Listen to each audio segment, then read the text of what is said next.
অসম কৃষি বিশ্ববিদ্যালয়ৰ অসম কৃষি বিশ্ববিদ্যালয়ৰ ২৬তম সমাৱৰ্তনখনি আজি যোৰহাটস্থিত মূল চৌহদত মাধৱ চন্দ্ৰ দাস বৰণী প্ৰেক্ষাগৃহত অনুষ্ঠিত হয়। বিশ্ববিদ্যালয়ৰ আচাৰ্য তথা অসমৰ ৰাজ্যপাল লক্ষ্মণ প্ৰসাদ আচাৰ্যৰ পৌৰোহিত্যত অনুষ্ঠিত এই সমাৱৰ্তনত আদৰণি ভাষণ প্ৰদান কৰে বিশ্ববিদ্যালয়ৰ উপাচাৰ্য ডক্টৰ বিদ্যুৎ চন্দন ডেকাই। অসম চৰকাৰৰ মুখ্য সচিব ডক্টৰ ৰবি গোটাই অনলাইন যোগে সমাৱৰ্তনত ভাষণ প্ৰদান কৰা অনুষ্ঠানটিত সন্মানীয় অতিথি হিচাপে অংশগ্ৰহণ কৰে অসম চৰকাৰৰ কৃষি মন্ত্ৰী অতুল বৰাই।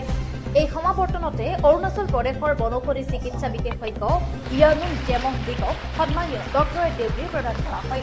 সমাৱৰ্তনখনত অসম কৃষি বিশ্ববিদ্যালয়ৰ অন্তৰ্গত ৯খন মহাবিদ্যালয়ৰ পৰা স্নাতক আৰু স্নাতকোত্তৰ ডিগ্ৰীৰ লগতে PhD লাভ কৰা ৫৮১গৰাকী শিক্ষাৰ্থীক আনুষ্ঠানিকভাৱে ডিগ্ৰী প্ৰদান কৰাৰ লগতে সোণৰ পদক আৰু অন্যান্য পুৰস্কাৰসমূহ প্ৰদান কৰে। মহাশয়েও সেই কথাটোৱে কৈছে আৰু অনুভৱ কৰিছোঁ যে সঁচা অৰ্থত মহিলা সবলীকৰণ হৈছে। শিক্ষা দীক্ষা সকলো দিশতে মহিলাসকল যথেষ্ট আগবাঢ়ি গৈছে। আজি যিবিলাকে PhD ডিগ্ৰী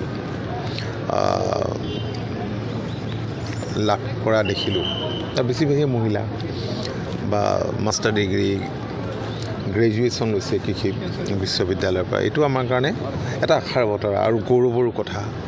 মই আটাইকে ২৬ সংখ্যক এই কনভকেশ্যনত কৃষি বিশ্ববিদ্যালয়ৰ উপস্থিত থাকি অত্যন্ত আনন্দিত হৈছোঁ আৰু সকলোকে মই আন্তৰিক অভিনন্দন জনাইছোঁ।